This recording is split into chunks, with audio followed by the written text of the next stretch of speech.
Ito tayo, pre. Mabuhay ang ating mahal na Pangulong Bongbong Marcos!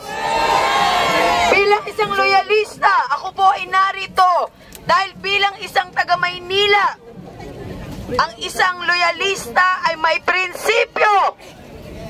At tayo po ay narito upang ipahayag ang ating suporta sa ating mahal na Pangulong Bongbong Marcos, na ito na po ang pagkakataon na ang loyalista ang manguna, na tayo po ay magkaisa para sa ating bansa, na kailangan ngayon po tuparin natin talaga ang tunay na kaunlaran sa bawat Pilipino. Hindi na po ito yung pagkakataon na tayo po ay magkakaroon pa ng silipan. Kung hindi kailangan magkaisa ang lahat ng Pilipino para matulungan po ang ating administrasyon. Nakita niyo naman kung gaano po katapang ang ating mahal na Pangulong Bongbong Marcos. Hindi man siya magsalita, pero sa gawa, ito po ay pinaparamdam niya sa bawat Pilipino na siya po ay nandito para tayo po ay tulungan lahat. Kaya mabuhay ang ating mahal na Pangulong Bongbong Marcos!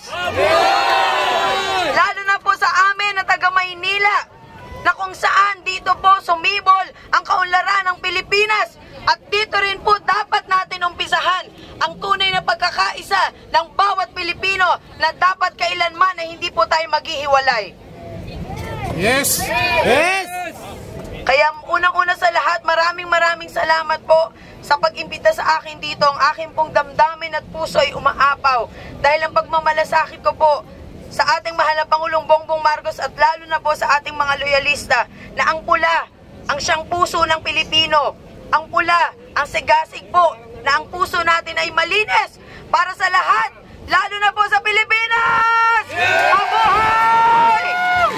Maraming salamat po. O, palakpakan po natin si Miss Mara Tumundong ng Manila. Okay.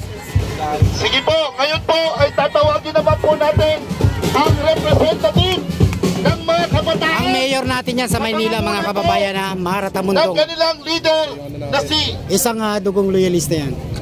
Rans. Tabi-tabi. Okay, PBM Youth. Pwede ba tawagin natin? At palakpakan po natin. Magandang araw po sa ating mga civil society group. Kami po ay grupo ng mga kabataan at may panawagan kami para sa ating mga kababayan.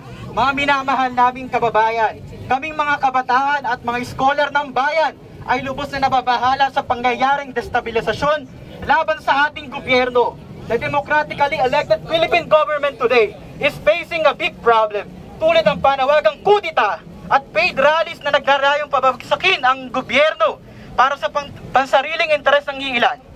Maraming disinformation at fake news na lumalabas sa TikTok at Facebook na nagkakalat ng kasinungalingan laban sa pamahalaan. Maraming trolls na umaatake at nagkakalat ng division para linangin at iligaw ang ating pagka-Pilipino. We are very worried about this development. That's why lumabas po kami dito sa EDSA at nagkaisa sa mobilisasyong ito para sa ating bayan. Bawat kabataan ay may pangarap na gumanda ang ating buhay at mamuhay tayo ng payapa. Gaganda ba ang ating buhay kung patuloy nilang sisirain ang gobyerno?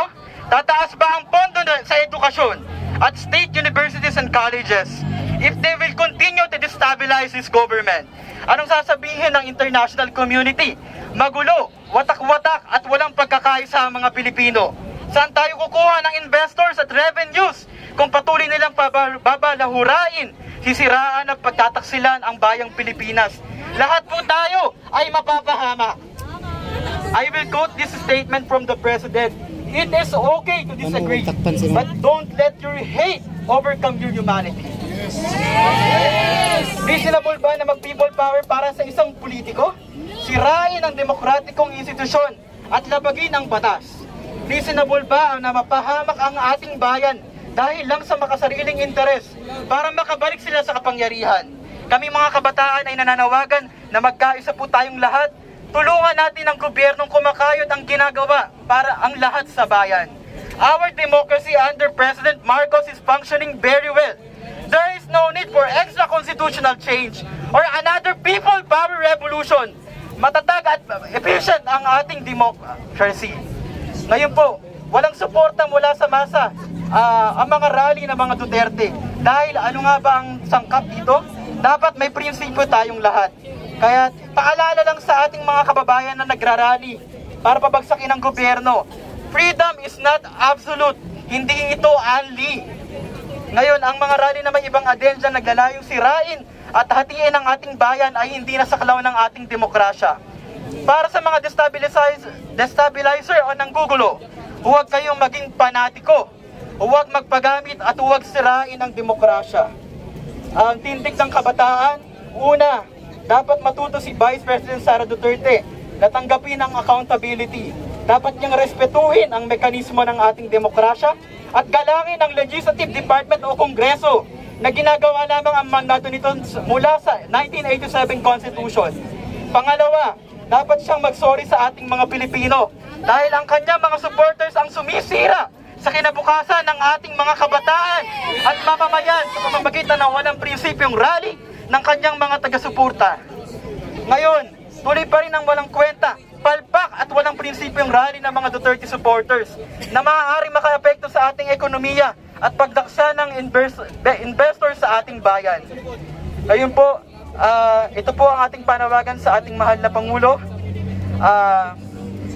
Ngayon po, kay President Marcos, salamat Mr. President sa pagtutok sa welfare ng mga kabataan, sa mga bagong batas and policies na inyong pinirmahan as President sa pagtutulungan ng Executive at Legislative Department.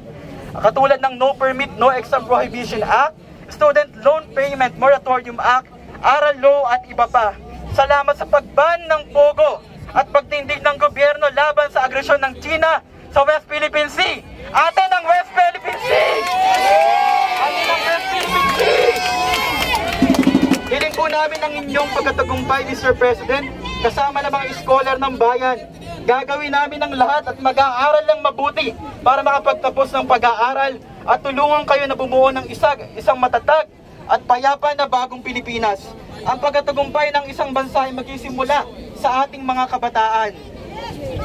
Ang tagumpay ng Marcos administration ay tagumpay ng ating republika. Tama ho ba?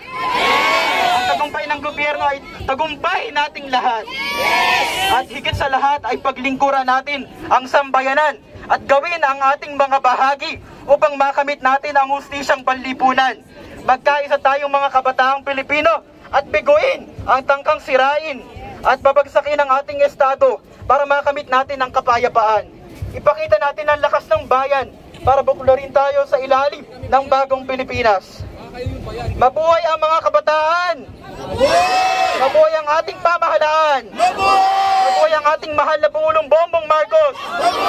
Lagit-lagi na para sa bayan at patuloy na maglilingkod sa sambayanan at masang Pilipino. Maraming salamat po sa inyong lahat.